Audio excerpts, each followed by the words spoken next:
Apa hukumnya mengikuti asuransi jiwa untuk anak serta asuransi lainnya seperti asuransi pendidikan? Kalau Anda bertanya kepada saya tentang hukum syar'i, saya seorang dai yang masih juga belajar ilmu seperti Anda sekalian akan menjelaskan apa yang saya fahamin. Dan tolong, setiap bertanya kepada siapapun dai atau seorang alim ulama, maka usahakan bertanya untuk mendapatkan ilmu, bukan untuk didebatin.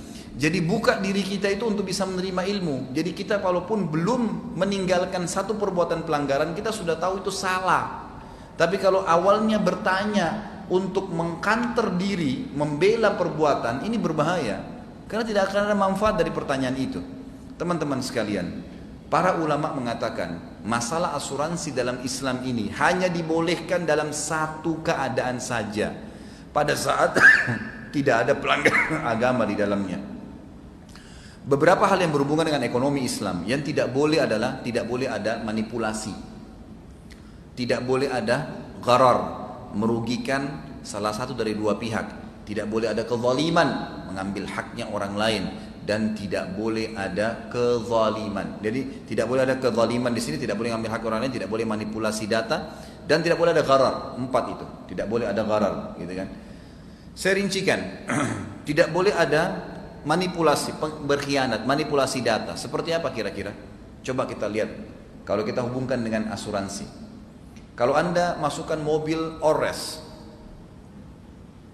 kemudian 1 tahun sudah dibayar 5 juta misalnya, lalu tidak ada komplain, nggak ada komplain, apa yang terjadi? Hanguskah uangnya atau tidak? Umumnya hangus.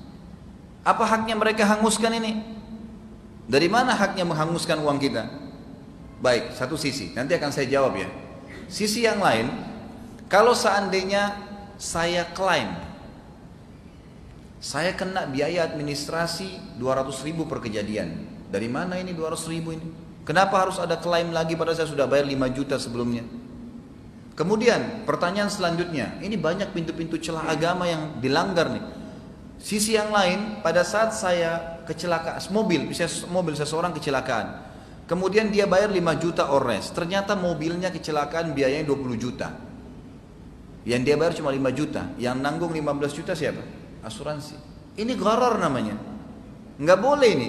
Di sini bertemu antara samar-samar manipulasi data. Bagaimana manipulasi data? Kadang-kadang ada orang, teman ayah saya sendiri pernah cerita bahwasanya temannya beliau, ayah saya cerita temannya beliau itu kalau masuk asuransi mobil, mungkin karena tidak paham agama ya, ini cuma saya pun tidak tahu siapa yang ayah saya cerita itu, semoga Allah berikan hidayah.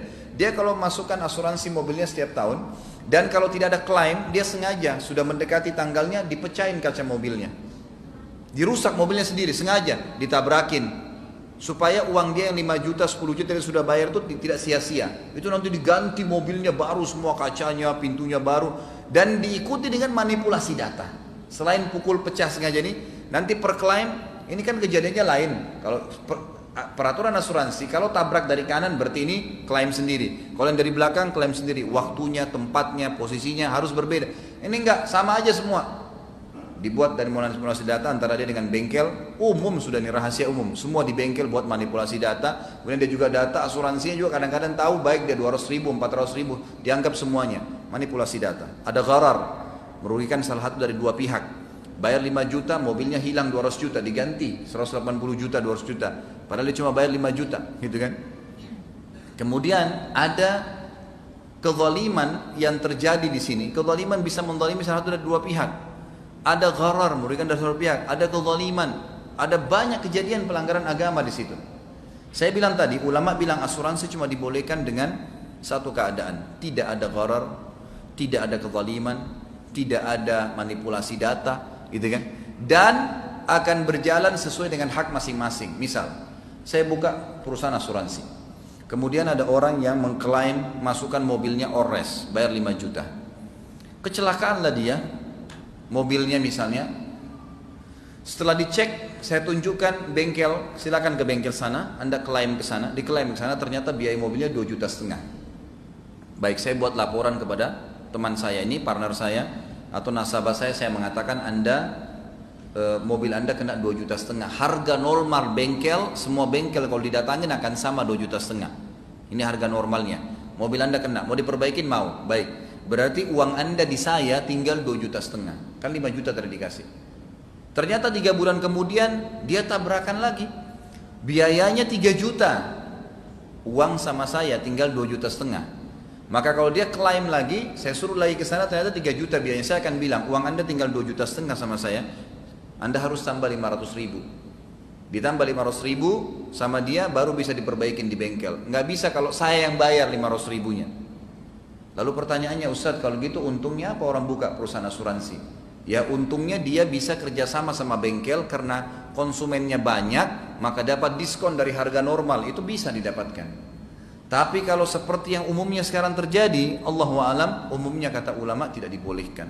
Mohon maaf teman-teman yang masih bergerak di asuransi. Dan umumnya asuransi ini selalu diiming-iming dengan sesuatu yang menakutkan. Nanti kalau Anda rawat nginap, nanti kalau banjir, nanti kalau begini, tidak ada sesuatu yang terjadi. Dan Anda kalau teliti sekarang, telusurin, perusahaan paling untung juga perusahaan asuransi, 90% keuntungannya mereka. Mengalahkan semua perusahaan yang lain. Karena dari setiap konsumen yang masuk, itu yang klaim terjadi masalah hanya 10%.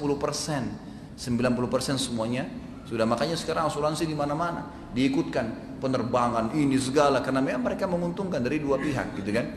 Allahu alam, yang saya tahu, kalau Anda bertanya kepada saya katakan tadi, buka mindset Anda, saya mengatakan dalam Islam kalau asuransi yang ada sekarang, baik pendidikan, baik kesehatan, kematian dan segalanya, ini tidak pernah sesuai dengan hukum syar'i yang ada.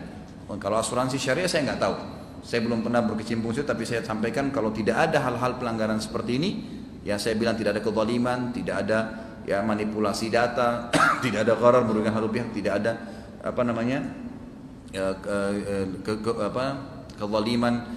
kezaliman, tidak ada manipulasi data, tidak ada gharar dengan satu pihak, gitu kan? Itu insya Allah tidak ada masalah. Apakah dalam Islam diperbolehkan kita berkecimpung dalam berbagai macam asuransi, baik sebagai agen asuransi maupun peserta? Sama saja. Jawaban saya sama. Kalau saya pribadi, kalau Anda mendapatkan seorang ustadz yang membolehkan, silahkan saja. Kalau saya pribadi, Allahu alam, saya tidak melihat ada celah syar'i di situ, dan sebaiknya Anda berkecimpung dalam bisnis yang umumnya yang memang dibolehkan dalam Islam, yang tidak ada syubhat minimal, tidak ada syubhat. Allahu a'lam.